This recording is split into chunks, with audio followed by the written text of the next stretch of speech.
드린 거 보셨습니까?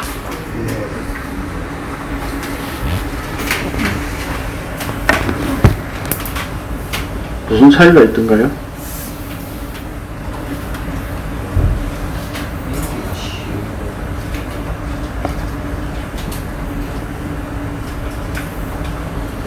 사실 오늘 본문에서도 조물주라고 번역이 되어 있는데 25절에 피조물을 조물주보다 더 경배하고 그렇죠. 그런데 제가 보내드린 그 번역본 세 군데 다 보면 뭐라고 되어 있어요? 창조주라고 되어 있죠. 창조주라고 번역해야 좋은 번역입니다. 예. 근데 왜 이 부분에서 조물주로 번역을 했는지 모르겠어요. 물론 조물주라고 하는 말은 창조주라고 하는 의미도 뭐 이렇게 들어있는 말이긴 하지만 예, 직접적으로 번역하면 창조주라고 하는 말입니다. 근데 오늘 우리가 읽은 그 본문 말씀의 내용을 번역본들을 이렇게 쭉 보면 뭐 가톨릭 성경도 그렇고 쉬운 성경도 내버려 두사 뭐 이렇게 되어 있습니다. 근데 킹제임스 흠정역에는 뭐라고 되어 있습니까?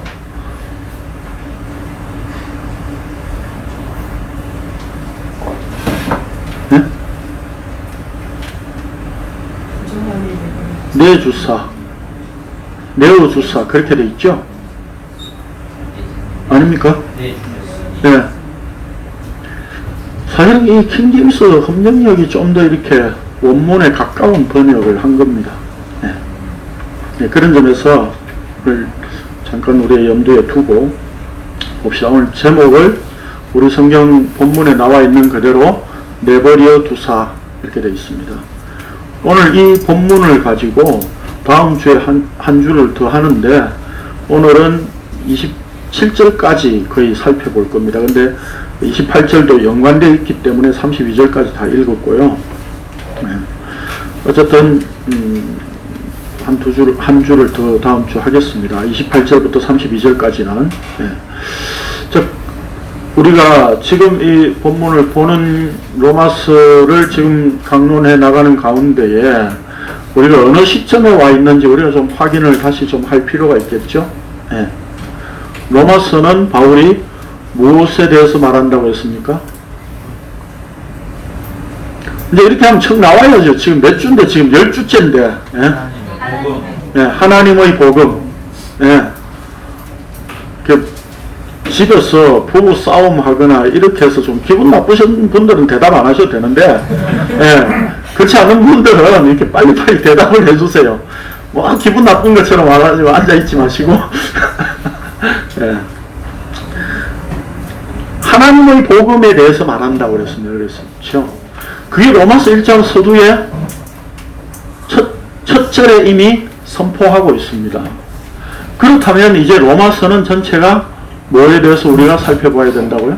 하나님의 복음에 관한 내용으로 살펴봐야 된다라고 하는 겁니다. 흔히 말하듯이 로마서를 이렇게 나누어 가지고 앞에는 교리, 뒤에는 우리의 삶에 대한 부분 뭐 이렇게 나누어 볼 수 없다는 겁니다. 사실은 전체가 다 하나님의 복음에 대해서 말씀하고 있는 거예요.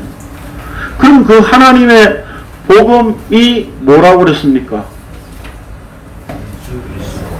갑툭튀가 아니고 갑툭튀가 아니고 구약에서부터 하나님께서 약속에 의해 주신 아들이다 라고 하는 겁니다.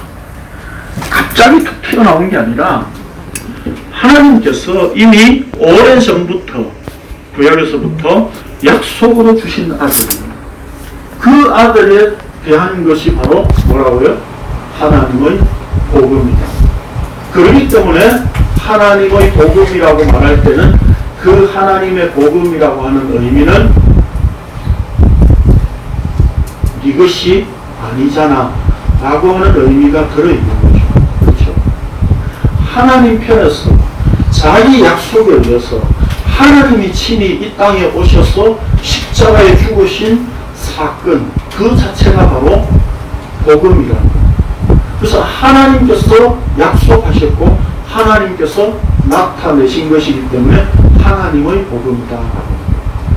한간에 로마서를 이렇게 설교하면서 어떤 분들이 뭐 바울의 복음이다 이렇게 표현하시는 분들이 계셔가지고 어떤 분이 저한테 이렇게 질문을 하시더라고요. 이 바울의 복음이다라고 할 때는 바울 소유의 복음이다 그런 의미가 아니라 이 바울의 복음이다 이렇게 어떤 분이 표현하면 그 말은 신학적인 용어예요. 다시 말하면 예수 그리스도께서 복음서를 통해서 나타내신 복음을 바울이 어떻게 바울 안에서 재해석되어져서 그 복음을 설명하고 있느냐 이렇게 말할 때 바울의 복음이다 이렇게 이야기를 합니다. 그러니까 하나님의 복음과 어떤 뭐 대치된 그런 개념이 아니라 바울의 복음이다 이렇게 말할 때는 신학적인 용어예요. 그래서 바울 속에서 재해석되어진 복음이 어떻게 설명되어지고 있느냐 그렇게 표현하는 말입니다. 오해가 없으시길 바라고요. 자, 그래서 하나님의 복음은 어디까지라고요? 그 하나님의 복음이 아들로 나타나서 그 아들에 의해서 우리가 그분의 부르심을 받고 사랑을 입고 거룩하게 된 자로서 이제 성도가 되어졌다고 그랬죠. 거기까지가 복음이라고 그랬습니다. 하나님의 복음. 그러니까 복음은 아들이 십자가에 죽어서 이런 사건이 일어났어 라고 하는 것은 2000년 전에 여년 전에 그냥 역사적인 사건에 불과한 거예요.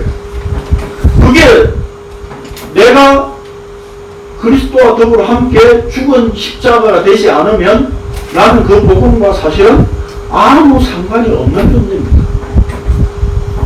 2000년 전에 예수 그리스도 그분이 십자가에 죽으실 때에 나를 끌고 들어가서 함께 십자가에 죽은 십자가여야만이 내가 주와 더불어 하나 된 상태로 다시 살림을 입은 거죠.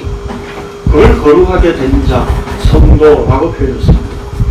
그래서 바울은 다시 정리합니다만 로마서 1장 1절에서 7절까지가 우리 성경에는 문장이 나누어져 있지만 헬라어 원문에는 한 문장이에요.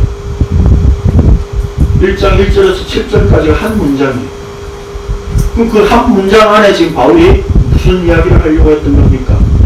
하나님의 복음이 단순히 그냥 2000년 전에 예수님이 십자가에 죽은 것 끝 그게 아니라 바로 우리가 그분과 더불어 십자가에 죽고 다시 살아난 은혜를 입은 자가 포함되는 것까지가 복음이야 이렇게 설명하고 그래서 이 모든 것들을 누가 주도하신다고요? 성령께서 주도하시기 때문에 신령한 복음이다. 신령한이라고 하는 것은 성령에 의한 복음이다. 그 말이라고 그랬죠. 그래서 이 모든 것들을 성령께서 우리에게 믿음을 주시고 인치시고 그 복음 안에 참여되게 하시는 은혜를 입히시는 것. 이게 하나님의 복음이에요. 여기에 우리의 행위나 내 어떤 공로가 의가 개입될 여지가 전혀 없습니다. 그래서 바울은 다시 또 이게 하나님의 능력이야. 그래서 하나님의 능력은 뭘로 나타났다고요? 하나님의 의로 나타났다. 하나님의 의로 나타났는데 그 하나님의 의가 뭘로 계시되었다고요? 우리에게 믿음으로 계시되었다. 그래서 그 17절에서 믿음에서 믿음으로 이르게 하나니 라고 할 때에 이렇게 한다라고 하는 말은 없는 말이라고 그랬죠. 네. 우리 성경에 의역을 해서 그러는데 믿음에서 믿음까지 믿음으로부터 믿음까지 그러니까 하나님의 의가 나타났는데 그 하나님의 의는 뭐예요? 인간의 의가 어떤 인간의 믿음 이런 것들이 전혀 개입될 수 없는 하나님의 의라는 뜻입니다. 우리는 사실 오늘 교회에서 믿음 이렇게 이야기하면 너는 왜 못 믿냐? 나는 믿는데 너는 왜 못 믿냐? 내가 믿었다니까. 내가 지금 예수 그리스도를 믿고 있잖아. 라고 하는 식의 믿음을 자꾸 이 성경의 믿음이라고 생각을 한다는 겁니다. 그럼 성경에서 말씀하고 있는 믿음은 뭡니까? 믿음 뭐죠? 예수 그리스도시잖아요. 믿음은 예수 그리스도십니다. 그렇기 때문에 내가 믿는다 할 때 그 믿음은 뭡니까? 내 행위예요. 제가 복음을 알게 되고 계속 그 복음을 추구하게 된 단초가 된 게 이거예요.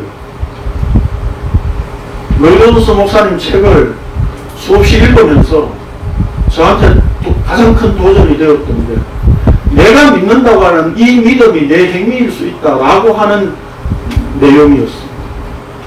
그것 때문에 복음을 쫓아서 이제까지 여기까지 온 거예요. 그 전에는 제가 믿는다라고 하는 이것이 내 행위라고 하는 것을 꿈에도 생각하지 못했었습니다. 그냥 성경이 이야기하는 믿음이라고 하는 것은 그분이 선물로 주셔야 되고 그분이 찾아오셔야 되는 것입니다. 그래서 믿음은 히브리서 12장에서 말씀하고 있는 것처럼 믿음을 주는 예수 그리스도다 라고 하는 그 믿음의 주인이신 분이 예수 그리스도입니다. 다시 말해서 예수 그리스도 그분이 찾아오셔서 내 안에 자리를 하실 때에 비로소 우리는 예수를 믿는다 라고 말할 수 있게 되었다. 자, 그래서 이제 하나님의 의가 믿음으로 계시되었는데 인간의 모습은 어떻다고요? 인간의 모습은 어떻다고요? 18절에서 하나님의 진노가 불의를 막는 사람들의 너는 경건하지 않음과 불의에 대하여 하늘로부터 나타나니 이렇게 되어 있는데 이 말이 뭐라고 그랬죠? 하나님의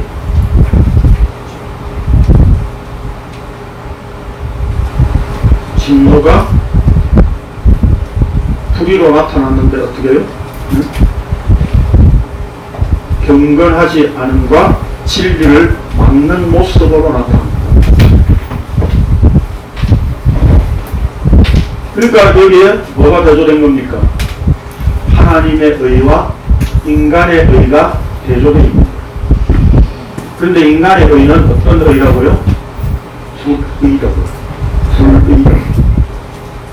하나님의 의와 대조해서 인간의 의는 불의라고요. 그러면 불의로 있는 그 상태가, 불의를 나타내는 그 상태가 바로 하나님의 진노 아래에 있는 모습입니다. 우리는 이제까지 뭐였습니까? 불의로 봉사한다고 껍죽댔고 교회에서 열심히 신앙생활을 한다고 나대고 있었습니다. 그렇죠? 그게 우리의 불의였다는 겁니다. 내가 하나님을 위해서 충성 봉사했던 것이 아니라 그게 나의 불의였다는 겁니다. 오늘 교회는 그것을 가르쳐 주지를 않습니다.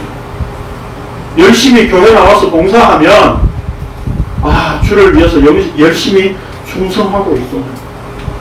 목사가 보기에도 이렇게 이쁘게 보이는데 하나님이 보실 때 얼마나 이쁘게 보시겠습니까? 이따구 소리에서 하면서 말이죠.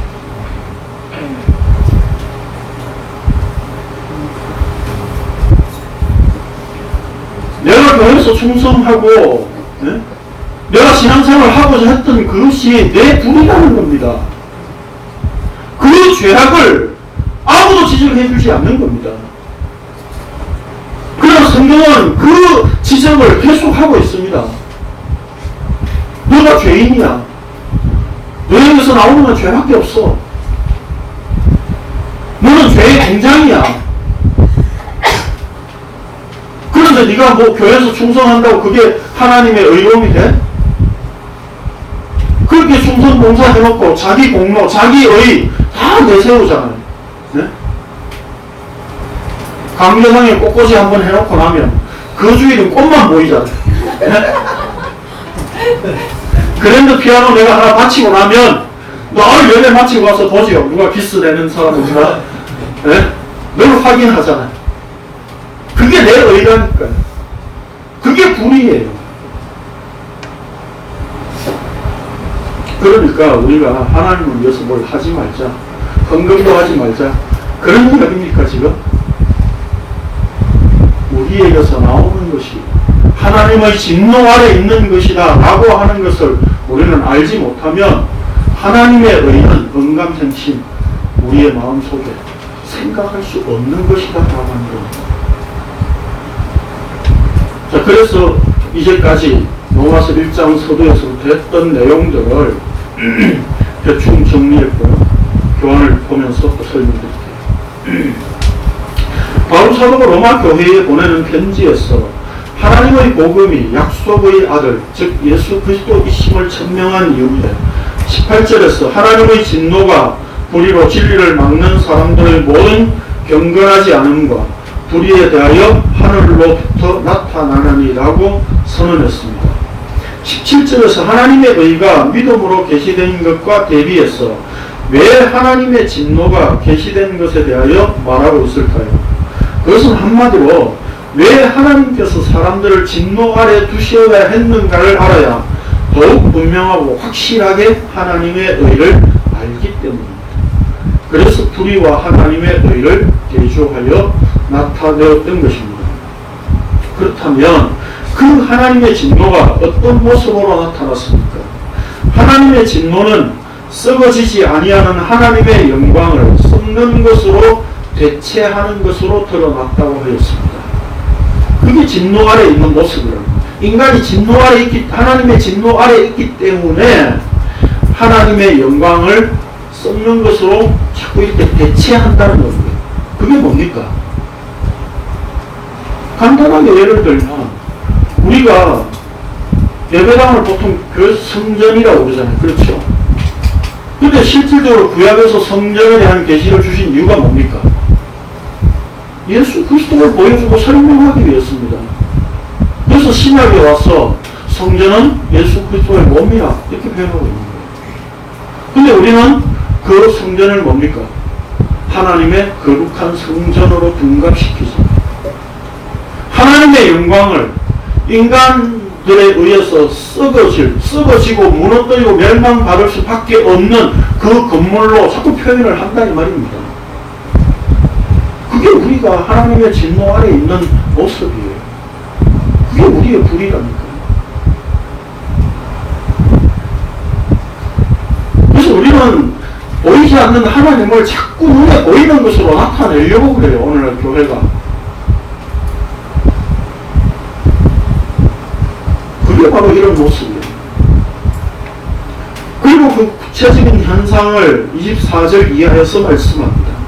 그래서 본문은 그러므로 라고 하는 말로 시작합니다. 그러므로 하나님께서 그들을 마음의 정욕대로 더러움에 내버려 두사 그들의 몸을 서로 욕되게 하게 하셨으니 라고 했고, 또 26절에서도 이 때문에 하나님께서 그들을 부끄러운 욕심에 내버려 두셨으니 곧 그들의 여자들도 순리대로 쓸 것을 바꾸어 영리로 쓰며 라고 했고, 또 28절에서도 또한 그들이 마음에 하나님 두기를 싫어하며 하나님께서 그들을 그 상실한 마음대로 내버려 두사 합당하지 못한 일을 하게 하셨으니 라고 말씀하셨습니다. 이 세 구절에서 공통적으로 등장하는 표현이 뭡니까? 내버려 두사라고 하는 표현입니다. 이 표현이 세 번 나오죠. 헬라어로 보면 이 말이 파라디도미라고 합니다. 파라디도미 많이 들으셨죠? 마태복음 하면서 제가 몇 번 설명드렸습니다. 그런데 또 설명드릴게요. 마태복음 못 들었다고 좌절하지 마시고. 자, 이 말은 성경 곳곳에서 넘겨주다, 잡히시다 라고 하는 표현으로 번역되는데 예수님의 고난과 죽음을 표현하는 의미로 사용되었고, 유다가 예수님을 배반한 것을 나타낼 때에 반복적으로 쓰고 있습니다. 내어주다, 넘겨주다. 예수님 자신도 내가 너희들 이방인 손에 인자가 넘겨지리라 말씀하셨죠. 그런데 바울 사도는 이 말을 로마서에서 하나님께서 스스로 자신의 아들을 내어주셨다는 뜻으로도 사용하셨습니다. 로마서 4장 25절, 8장 32절에 보면 하나님께서 자기 아들을 내어주심으로 사랑을 확증하셨다고 했습니다. 그렇다면 이 말은 단순히 그냥 쓰레기처럼 내버려 둔 상태, 그런 게 아니라 내버려 두셨다는, 그냥 그렇게 그냥 두셨다는 의미보다 하나님께서 어떤 목적이 있어서 의도적으로 그렇게 하셨다는 의미가 담겨 있는 말입니다. 그러니까 그 쓰레기처럼 그 있는 그대로 그냥 이렇게 내버려 뒀다 이런 말이 아니라 넘겨주었다는 거예요. 하나님의 진노 아래 있도록 하나님 자신이 인간들을 그렇게 죄 가운데 넘겨주셨다는 뜻입니다. 내어주셨다는 뜻입니다. 그들을 마음의 정욕대로 더러움에 내버려 두사라고 하였는데, 알기 쉽게 표현하자면 그들을 마음의 정욕 안에 넘겨주사라고 하는 말입니다. 즉 하나님께서 인간들의 자기 죄로 인한 더러움의 상태에 넘겨주셨다는 것입니다. 이와 같은 표현으로 26절에서 그들을 부끄러운 욕심에 내버려 두셨으니 라는 말이고, 28절에서 그들을 상실한 마음대로 내버려 두사라는 말입니다. 그러면 마음의 정욕 안이 무엇이며 무엇이 더러움입니까? 요한 1서에 보면 이렇게 말씀하고 있습니다. 읽어봅시다. 시작.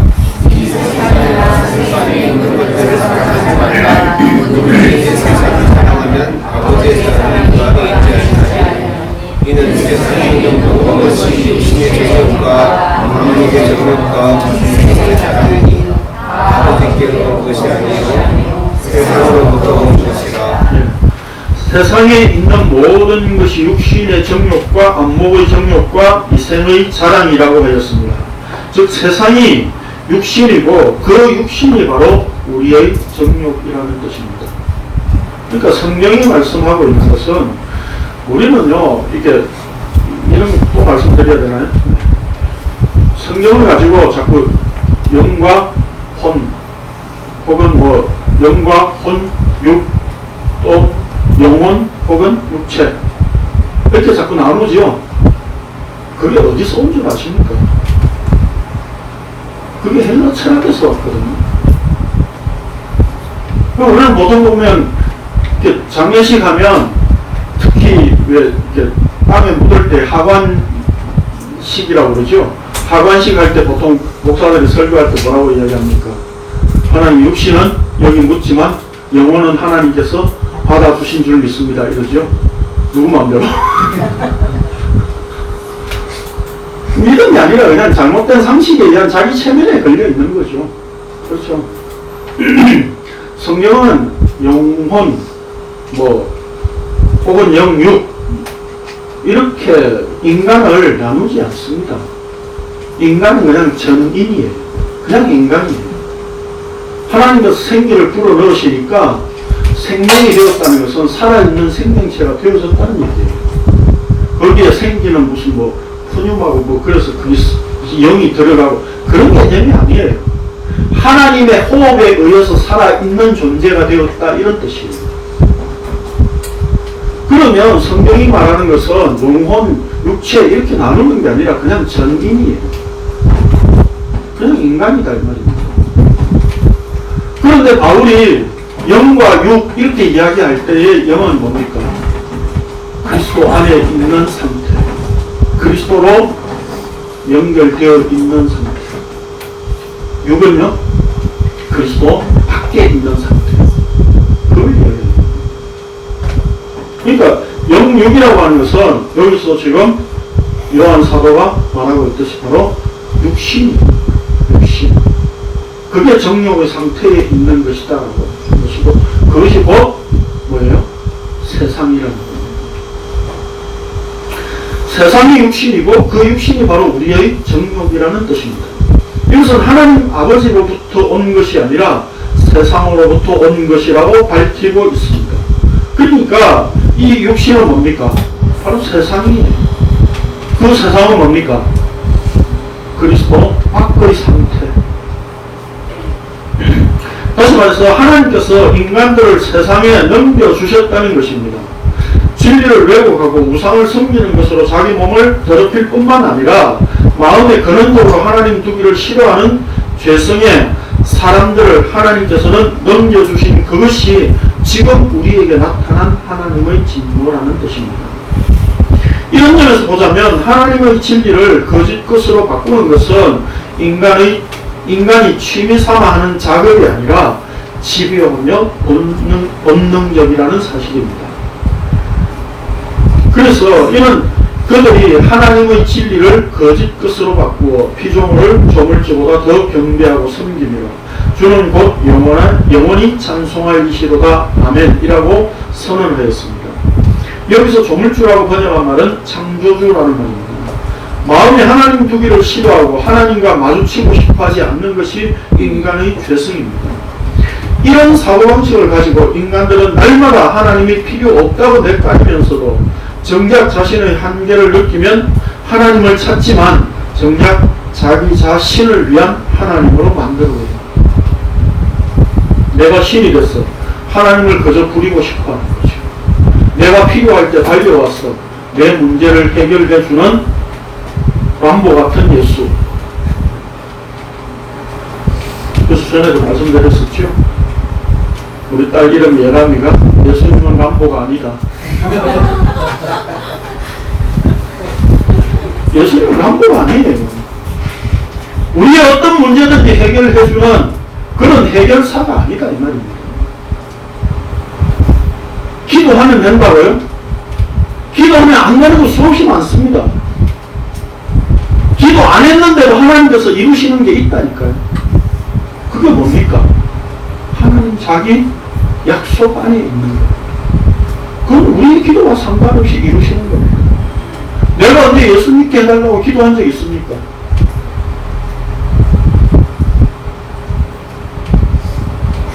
은혜로 임한 거죠.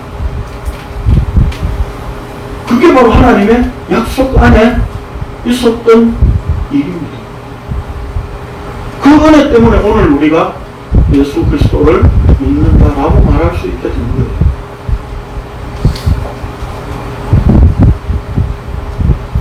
그리고 인간들이 마음의 정욕 안에 갇히고 하나님의 진리를 거짓 것으로 바꾸며 부끄러운 욕심에 넘겨주셨다는 것은 하나님의 창조 때 인간이 선악을 알게 하는 나무를 취하는 것으로 인간이 자기 정욕 안에서 사탄의 거짓에 편성하여 부끄러운 상태가 된 것을 암시하는 표현입니다. 이게 무슨 말인지 이해되십니까? 지금 바울 사도가 지금 여기 와가지고 지금 진리를 거짓 것으로 바꾸고 또 피조물을 창조주보다 더 경배하고 뭐 이런 표현들 있죠. 그리고 부끄러운 욕심에 내버려 두셨다라고 합니다. 부끄러운 것은 언제 부끄러운 상태가 됐습니까? 인간이 선악과를 먹고 난 이후에 부끄러움을 알게 된 거죠. 그렇죠? 그러니까 오늘 오후에도 공부하면서 말씀드리겠지만 하나님께서 발가벗겨 놓은 상태인데 인간은 그게 뭐예요? 부끄럽다고 여겨서 무화과나무 잎으로 치마를 해 입었다 이 말입니다.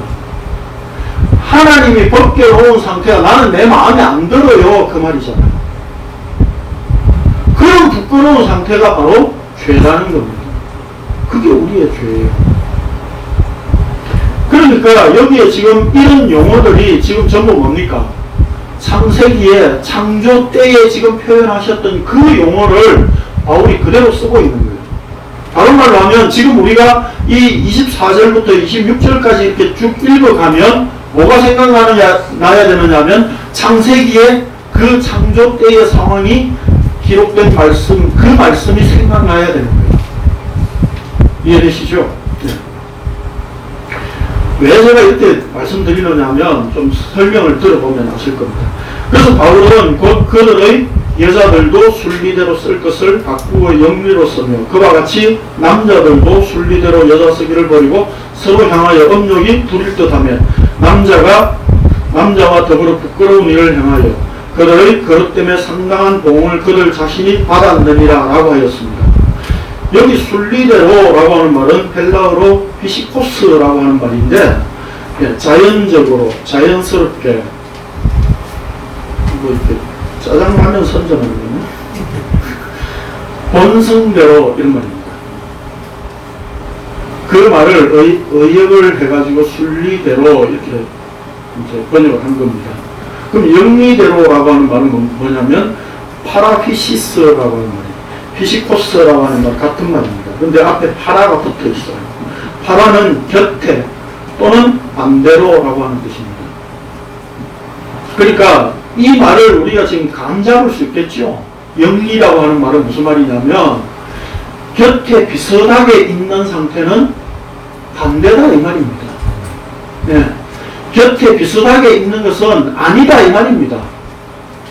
정확하게 같아야 되지 하나가 되어야 되는 것이지 비슷하게 옆에 존재하는 것은 아니다 이 말입니다. 그게 반대라는 겁니다. 그 본성의 곁에 또는 반대로 두었다는 의미입니다. 곁에 두어 비슷한 것 같으나 그것은 반대적인 뜻이라는 말입니다. 즉 창조 질서대로 하지 않고 그것과 비슷한 상태로 만들고자 하나 그것이 곧 반대적인 모습으로 대체했다는 겁니다. 그러니까 순리대로라고 하는 말은 한마디로 무슨 말입니까? 창조 질서대로라고 하는 뜻이에요. 근데 창조 질서대로 하지 않고 그것과 비슷한 상태로 만들고 그 비슷한 상태로 만드는 그것은 곧 반대적인 모습으로 대체된 것이다 이 말입니다. 그래서 바울은 26절에서 창조주라고 표현하며 창조 때의 용어들을 사용한 겁니다. 그럼 제가 이 정도 이제 설명드리니까 이 지금 말씀이 문맥이 지금 감이 잡히시죠? 그 다음 무슨 이야기를 하려고 하는지 안 잡히세요? 여기가 그 다음 우리가 읽고 설명드릴게요. 이런 문맥에서 26절, 27절을 이해해야 됩니다. 그렇다면 이 본문을 무조건 동성애가 나쁘며 죄이기 때문에 우리가 그런 죄를 지어서는 안 된다는 것을 말하기 위해 이 본문을 근거로 말할 수 없다는 겁니다.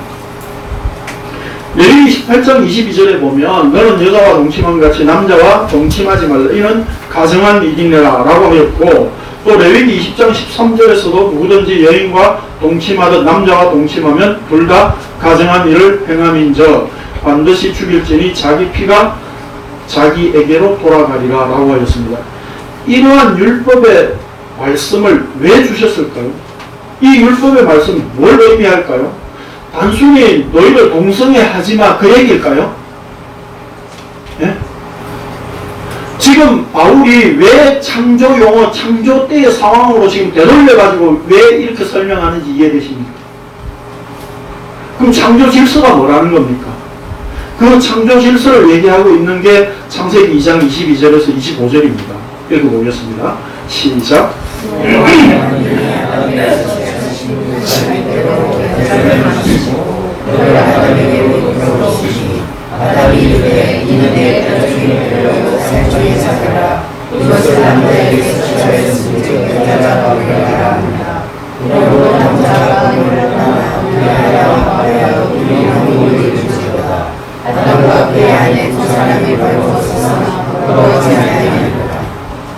이게 결혼의 원리예요. 결혼의 원리인데 어제도 결혼식 갔었는데 무슨 설교를 했는지 모르겠습니다. 반만 열심히 모르겠어요. 죄송합니다. 근데 결혼식장에서 보면 이 구절을 읽고 어떤 부부가 이렇게 살아야 할 것을, 한 몸으로 살아야 할 것을 이렇게 막 강조하면서 설교하거든요. 그런 본문일까요? 그런 본문이 아니라고 하는 것을 한마디로 제가 말씀드리면 여기에 남자가 부모를 떠나 되어 있죠. 아담과 하와에게 부모가 있었습니까? 없었습니까? 네? 네? 제가 한 번 더 물으면 뭔가 이게 결혼식에서 이렇게 답변을 못 하시죠. 부모가 없었잖아요. 근데 그들에게 부모의 역할을 하신 분이 누구예요? 하나님 아버지시죠. 그래서 창조주이시고 창조주는 아버지라고 표현하고 있는 겁니다. 그런데 여기에 하나님께서 남자에게서 여자를 갈빗대를 치어서 만드셨습니다. 그런데 이 하와를 보니까 아담이 뭐라고 그럽니까? 내 뼈 중의 뼈요 살 중의 살이라 그랬습니다. 하나라고 하는 개념입니다. 그래서 이 하나의 개념인데 하나님께서는 이 하나의 개념을 우리에게 지금 구원에 대한 설명으로 주시기 위하여 이 본문을 집어넣어서 말씀하고 있는 겁니다. 다시 말하면 인간이 선악과 먹을 것을 아셨다는 겁니다. 아니, 선악과를 먹고 그렇게 죽어야 되는 거예요. 하나님께서는 그렇게 창조하신 겁니다. 그러면 이제 어떻게 하시겠다고요? 신랑이신 예수 그리스도를 부모를 떠나, 즉 하나님을 떠나서 이 땅에 보내서 여자를 취해서 둘이 한 몸이 되는 하나의 구원을 이루시겠다는 것을 이 창세기 속에서 계시해 주고 있는 내용입니다. 그러니까 실질적으로 우리가 남녀 어떤 결혼을 한다라고 하는 이야기는 바로 예수 그리스도와 신부된 교회가 하나 되는 것을 설명하기 위한 도구로 주신 거예요. 그래서 사실은 우리가 서구 사회에서 이렇게 들여온 것인데 면사포를 쓰잖아요, 여자들이. 그 면사포를 쓰는 이유가 뭡니까? 그 면사포를 원래는 이렇게 쓰고 들어오고 남편이 이제 결혼식을 할 때 이렇게 올려서 걷잖아요, 그렇죠? 그 면사포를 쓰는 이유가 뭐예요? 모르고 쓰셨죠? 네. 이제 내 머리는 남편에게 바칩니다 라고 합니다. 내 머리가 아니고 내 머리는 이제 남편입니다 라고 하는 뜻이에요. 네. 지금 뭐 남자들이 이제 내가 머리지 말 잘 들어 이런 말이 아니에요. 지금 여자에게 와이프 찍 쳐다보면서 지금 눈을 이렇게 눈을 헐키면서 말이죠. 내 말 잘 들어 이런 개념이 아니라니까요. 지금 예수 그리스도 그분만이 머리가 되시고 신부된 교회는 그 머리가 목베임을 당해 잘려서 그리스도의 머리로 하나 되는 교회, 그걸 설명하기 위해서 창세기 속에서 우리에게 남녀를 통해서 지금 계시해 주고 있는 내용이에요. 그러니까 창세전에 이미 예수 그리스도 그분에 의해서 구원을 이루실 것을 하나님은 계획하시고 지금 창조 상태를 만드신 거예요. 그럼 창조 질서는 뭡니까? 바로 예수 그리스도와 신부된 교회가 한 몸을 이루는 것. 이게 구원이야. 이렇게 이야기를 하거든요. 그래서 그분이 독생자로 오신 거예요. 독생자로 오셨다는 말은 하나님은 뭐 아들 하나밖에 못 낳아서 하나밖에 없었구나. 이게 아니라 그분이 하나의 진리다. 이 말입니다. 그 하나의 진리에 합류되지 않으면 세상의 모든 것들은 다 거짓이야. 이 말입니다. 그러면 창조 질서가 바로 이런 것이다 이 말입니다. 그렇다면 동성애는 뭡니까? 남자가 남자를 취하고 여자가 여자를 취한다는 이야기는 뭡니까? 이 하나님의 창조 질서를 거스르는 거예요. 다시 말해서 예수 그리스도 남자이신 그분이 오셔서 여자인 우리를 취해서 한 몸을 이루시는 그 구원을 나는 못 믿겠습니다. 이게 동성애라는 겁니다. 그러니까 진짜 남자는 누구밖에 없는 겁니까? 예수 그리스도밖에 없어요. 그럼 우리가 남녀가 서로 사랑해야 결혼하는 거 이것도 뭡니까? 예? 왜 말을 못해요? 뭐 홍길동이세요? 아버지를 아버지라고 그러지도 못하고? 예? 우리가 남녀가 결혼해서 사는 부부관계 이 관계도 동성애예요. 예? 우리 그런 죄를 짓고 있다고요, 지금. 나 자신이 또 그러면 이렇게 따져봅시다. 남자다, 여자다 칩시다. 그럼 자기를 사랑하는 거는 동성애 아닙니까? 그러니까 지금 바울은요, 여기에 로마 교회 너희들 동성애 하지 마. 로마 지금 정부의 그 고위 관리직들 동성애 그때 한창 많이 있었거든요. 예? 그 걔를 참 조심해. 우리는 그래서 동성애 하지 말아야 돼. 이런 이야기를 지금 하고 있는 게 아니다 이 말입니다. 바울이 이야기하고 싶은 것은 뭐예요? 창조 질서. 그 그것대로 살지 못하고 있는 우리가 바로 하나님의 진노 아래 있는 죄인이야. 이 얘기하고 있는 거예요, 지금. 근데 이 본문을 가지고 여러분 동성애하지 마십시오. 이 얘기하면 이 본문의 의도와는 전혀 다른 이야기다 이 말입니다. 왜 지금 한국 교회가 동성애에 대해서 막 반대하고 피어 죽지 않은데 거기 앞에 가가지고 난리를 부르스를 치고 막 데모하고 왜 그짓걸 왜 하죠? 예? 그러니까 확실하게 정죄할 수 있는 거예요. 확실하게 그 죄에 대해서만큼은 분명히 말할 수 있다는 겁니다. 적어도 나는 이 죄에 대해서는 예외야 라고 하는 마음이 있다 이 말입니다. 그런 성경은 뭐예요? 너도 동성애잖아. 너도 너 자신을 사랑하고 있잖아. 너 신랑 쳐버리고 신랑 예수 그리스도 쳐버리고 사람을 사랑하고자 하는 그 마음이 네 속에 들어있잖아. 그렇게 성경은 지금 묻고 있다고요. 그런데 우리는 동성애 안 하면 정말 이 부분에 있어서만큼 떳떳한 죄인이라고 생각합니다. 이렇게 우리는 어떤 행위로 나타나느냐 안 나타나느냐 늘 여기에 관심이 있어요, 사실은. 제가 여러분들한테 지각하지 마십시오. 그러면 일찍 온 사람들은 지각 이렇게 안 하는 게 이제 의의가 됐잖아요. 적어도 나는 저 정죄에 대해서 난 벗어났어. 그렇게 생각한다 이 말입니다.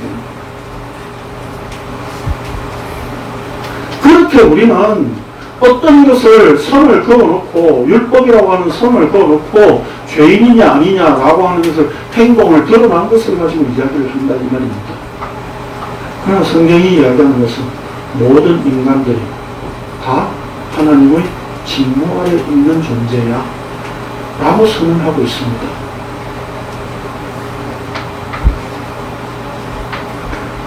자, 그래서 좀 더 읽어보죠.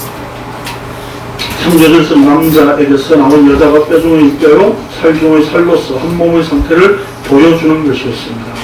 하나님의 창세전 언약에서 남자이신 예수 그리스도께서 부모이신 하나님을 떠나 이 땅에 오셔서 하나님의 백성인 여자를 취하여 한 몸을 이루는 것을 구원으로 설명하고 보여주실 것을 이 말씀으로 나타내셨습니다. 그러므로 남자와 여자의 하나 된 이것이 창조 질서이며 그것이 곧 구원인데 인간들은 남자가 남자를 취하고 여자가 여자를 취하는 것으로 하나님의 창조 질서와 구원을 온몸으로 거부하고자 하는 이것이 우리의 죄악상이라는 의미입니다. 여러분 우리가 복음을 알기 전에 이랬거든요. 내가 온몸으로 거부하면서 이는 단순히 동성애가 죄이며 동성애를 하지 않으면 죄를 짓지 않는다는 식으로 생각할 문제가 아닙니다. 로마서 11장 32절에서 36절 읽어봅시다. 시작.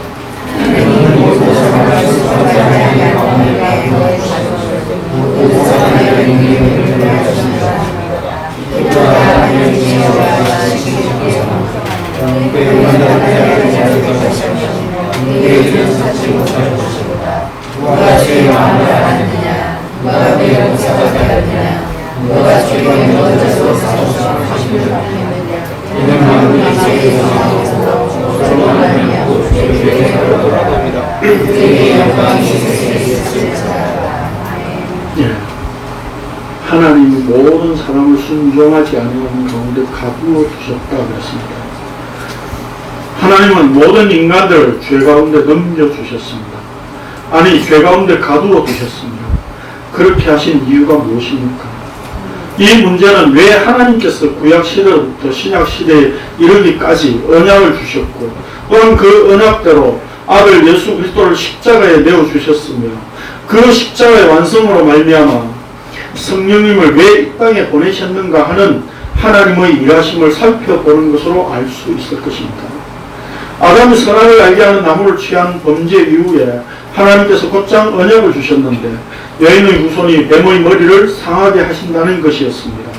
그것 때문에 하나님께서는 노아, 아브라함, 모세, 다윗을 잇는 이스라엘을 택하셔서 계속해서 언약을 구체적으로 보여주셨습니다. 그 내용 중에서 우리가 잘 아는 신명기 28장에서 복과 저주에 대한 대해 기록하고 있는 것을 생각해 봅시다. 1절 2절에 보면 신명기 28장 내가 내 하나님 여호와의 말씀을 삼가 듣고 내가 오늘 내게 명령하는 그의 모든 명령을 지켜 행하면 내 하나님 여호와께서 너를 세계 모든 민족 위에 뛰어나게 하실 것이라. 네가 내 하나님 여호와의 말씀을 청종하면 이 모든 복이 내게 임하며 내게 이르리니 라고 말씀하신 이후에 우리가 잘 아는 대로 어디서든지 복을 받을 것이라는 말씀이 나옵니다. 그리고 15절에 가서 네가 만일 내 하나님 여호와의 말씀을 순종하지 아니하면 내가 오늘날 내게 명령하는 그의 모든 명령과 규례를 지켜 행하지 아니하면 이 모든 저주가 내게 임하며 내게 이를 것이라 라고 하면서 어디서든 저주가 임하게 될 것이라는 말씀이 나옵니다. 이는 하나님께서 이스라엘 백성들의 행동에 따라서 새삼스럽게 복을 내리거나 저주를 내리시는 것이 아닙니다. 여러분 우리가 사실은 이 신명기 28장의 내용도 제가 지난주에 오후에 그 복에 대해서 말할 때 좀 설명을 드리려고 하다가 너무 시간이 없어서 설명을 안 드렸는데 사실 그리심산에서 복을 선포하고 에발산에서 저주를 선포한다 그랬잖아요. 그러면 어디가 복이에요?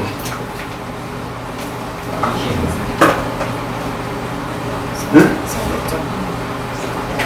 이쪽을 선포하고 이쪽을 선포하는 거예요. 그러면 결국 그게 무슨 뜻입니까? 네? 선포하는 자나 선포받는 자가 다 서로 교차해서 다 그 속에 있다는 얘기예요. 자, 그렇다면 만약 그렇게 된다면 복과 저주가 임하는 것이 인간의 행위에 의해 좌우되는 것이 됩니다. 그러므로 성경이 말씀하는 것은 그런 뜻이 아니라 하나님께서 복과 저주를 말씀하심으로 복 안에 있는 상태, 저주 아래 있는 상태가 어떤 것인지를 이스라엘 백성들에게 가르쳐 주시는 말씀입니다. 다시 말해서 하나님의 언약의 말씀 안에 있는 상태가 복이요 언약의 말씀과 상관없이 살아가는 상태가 곧 저주의 상태라는 것을 말씀하신 것입니다. 그러나 이스라엘은 언약의 하나님을 거부하였습니다. 또 여호와께서 모세에게 이르시되는 내 조상과 함께 누우려니와 이 백성은 그 땅으로 들어가 엄란히 그 땅의 이방신들을 따르며 일어날 것이요 나를 버리고 내가 그들과 맺은 언약을 어길 것이라. 아니 이스라엘 백성들에게 하나님께서 언약을 주셨는데 이스라엘은 어떻게 된다고요? 그 땅에 가나안 땅에 들어가면 들어가자마자 개판 치고 하나님의 언약을 어길 것이다. 이렇게 말씀하고 있는 거예요. 너무 불보듯 뻔하고 잘 알고 계신다 이 말입니다. 예레미야 1장 16절에서도 보면 이런 말씀이 나옵니다. 무리가 나를 버리고 다른 신들에게 분향하며 자기 손으로 만든 것들을 절하였습니다. 내가 나의 심판을 그들에게 선고하여 그들의 모든 죄를 징계하리라. 실로 이스라엘은 하나님을 버리고 하나님께서 주신 언약을 무시하고 살았습니다. 이걸 숫자로 뭐라 그럽니까? 요즘 알겠습니다. 개무시. 핵개무시. 그렇게 하나님의 언약을 무시하고 사는 존재가 인간이라는 겁니다. 그게 죄인이에요. 그러나 하나님께서는 약속의 아들로 예수 그리스도를 이 땅에 보내셨고 그 아들로 하여금 십자가를 지게 하셨습니다. 이제 십자가로 하나님의 약속을 온전히 성취하신 예수 그리스도를 믿는 것으로 처음 아담에게 주신 약속, 즉 사탄의 머리를 상하게 하시는 승리에 동참하게 하시는 것입니다. 그런데 문제는 이러한 하나님의 일하심을 인간들은 못 믿는다는 것입니다. 이 땅에 하나님께서 방문하셨을 때 인간들은 하나님을 배척하고 급기야는 십자가에 못 박아 죽여버렸습니다. 자기들이 예수님을 십자가에 못 박아 죽인 그 십자가를 믿는다는 것은 상상하지도 못할 일이었습니다. 십자가를 믿은 인간은 이 땅에서 아무도 없습니다. 인간들의 손에 살해당한 하나님을 어떻게 믿겠습니까? 이것은 인간들의 상식 안에 있는 신의 모습이 아닙니다. 그래서 하나님께서 성령님을 이 땅에 보내셨습니다. 하나님은 성령으로 하여금 자기 백성들에게 믿음을 주셨어 십자가 예수 그리스도와 하나 되게 하시는 것입니다. 인간은 이렇게 하나님의 진노 아래에 있는 상태입니다. 철저하게 본능적으로 하나님의 창조 질서를 거스리며 살고 싶어 하는 존재다 이 말입니다. 그러니까 하나님께서 자기 약속에 의해서 자기 약속을 지키시기 위하여서 하나님이 친히 이 땅에 오셔서 그 언약을 어긴 자가 죽임을 당한다라고 하는 그 죽임을 하나님 스스로 죽임을 당하셨다고요. 내가 죽을게. 너희들이 언약을 어겼잖아. 내가 죽을게. 그 언약 어긴 대가로 내가 죽을게. 그래서 하나님이 십자가를 죽으셨다고요. 안식일에 나무하는 자를 쳐 죽이라 그랬잖아요. 왜 죽여요? 안식일에 일하는 자를 죽이라 라고 하는 것을 통해서 하나님은 안식일에 일하시는 분이 이 땅에 오셔서 죽으실 것을 미리 율법 속에서 말씀하고 계셨다고요. 그래서 하나님의 죽음으로만이 진노에서 벗어날 수 있다는 것을 보여주시기 위해서 그 율법을 주시고 창조 때부터 그 계획을 가지고 이 언약을 이루셨던 겁니다. 하나님이 사람으로 이 땅에 오셨다는 것은 이 땅에 사람이 어디 있어 이 말이에요. 너희 사람이 아니잖아. 하나님을 생각하지 않는 존재가 무슨 사람이야. 짐승에 불과하지. 그 부분 제가 다음 또 기회 있으면 제가 설명드릴게요. 구체적으로. 옆에 시 가지고 설명하는 내용인데 다음에 기회 있으면 설명 또 구체적으로 드리겠습니다. 인간은 짐승과 동일한 겁니다. 그런데 거기에 하나님께서 자기 언약에 의해서 십자가 예수 그리스도라고 하는 생명을 우리 속에 넣어주시기 위하여서 하나님께서 홀로 작업하셨다. 그게 언약이고 그걸 신학에서 표현하자면 십자가로 완성하십니다. 그렇기 때문에 우리는 십자가 앞에 할 말이 없는 존재가 된 겁니다. 하나님의 이 진노에서 죄의 권세에서 벗어날 자가 아무도 없는 겁니다. 그 죄의 권세, 하나님의 진노 그렇게 가두어 놓고 하나님은 자신의 생명을 자기 백성들에게 넣어주시기를 원하셨던 겁니다. 왜 그렇게 하셔야 되죠? 오늘 이 강론을 나누면서 제가 계속 드렸던 질문입니다. 왜 그렇게 하셔야 되죠? 그래야 내 의가 하나님 앞에 용납될 수 있는 것이 아니고 하나님의 의만 용납될 수 있는 것이구나 라고 하는 것을 우리가 하여금 알게 하시고 그 하나님의 의에 무릎 꿇게 하시기 위해서입니다. 오늘 우리가 모이는 것은 바로 이 말씀을 통해서 이 하나님의 의에 무릎 꿇게 하시기 위해서입니다. 그저 오늘날 교회들은 어떻습니까? 인간의 의를 자꾸 부추기죠. 하나님의 의에 무릎 꿇게 하는 게 아니라 인간의 의를 자꾸 강조하고 인간의 의를 부추긴다고요. 11조 하는 잘난 나 주일 성수 열심히 하는 나의 의, 주를 위해서 열심히 봉사하는 내 의, 하나님은 그것을 불이라고 말씀하고 있습니다. 하나님의 의를 우리가 제대로 알면 나의 모든 것들이 바로 불이라고 하는 것을 주 앞에 고백할 수밖에 없는 겁니다. 그래서 십자가의 의, 그 앞에 그 십자가의 의에만 우리로 하여금 함몰되게 하시기 위하여서 오늘 우리를 불러서 이 우리의 불의를, 죄를, 진노 아래 있는 모습을, 죄의 권세 아래 묶여있는 우리의 모습을 낱낱이 폭로하시는 겁니다. 그래야만 하나님의 능력으로 나타내신 이 하나님의 의에, 십자가의 의에 우리는 온전히 무릎 꿇을 수밖에 없는 존재라는 것을 고백하게 되는 것입니다. 이것이 예수 믿는 것이고 바로 이 모습이 성도입니다. 오늘 우리가 모일 때마다 바로 이 굴복, 이 고백, 이것이 내 속에서 늘 터져 나와야 됩니다. 그래서 바울도 여기에 이 말을 하다가 섬김, 피조물을 조물주보다 더 경배하고 섬김이라 주는 곧 영원히 찬송할 이시보다 아멘. 이 아멘이 터져나옵니다. 그래서 중간에 이 아멘이 터져나오는 바울이겠습니다. 오늘도 우리가 우리의 진노 아래에 있는 모습을 보고 하나님의 의로 나타내신 예수 그리스도에 의해서 주가 되실 수밖에 없다는 사실 앞에 아멘으로 화답할 수 있는 믿음으로 사시기를 바랍니다. 기도드리겠습니다.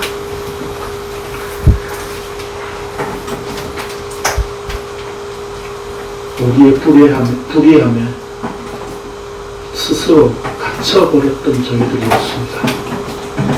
아니 하나님께서 우리를 그 불의 가운데 넘겨주심으로 말미암아 하나님의 의가 어떤 것인가를 우리에게 알려주시고 보여주시기 위하여서 우리를 죄 가운데 가두어 주셨던 이것이 하나님의 큰 은혜였음을 오늘도 확인합니다. 죄 가운데 가두어진 상태에서 그대로 진노 아래 불의를 가지고 여전히 살아가고 있는 저희들이 십자가를 알 수 있는 이 은혜를 베푸신 이것이 하나님의 의라는 것을 오늘 우리가 다시 깨닫고 하나님의 능력으로 나타내신 그 하나님의 의로우신 신실하신 하나님의 믿음 앞에 우리의 무릎을 다소곳이 세워서 무릎 꿇고 주의 은혜 그 은혜만에 의해서 생명을 누리게 되었다고 고백할 수 있는 이 귀한 은혜를 함께 고백하고 주를 찬양할 수 있는 저희를 되게 하여 주옵소서. 예수님의 이름으로 기도드리옵나이다. 공공할 수 있겠습니다.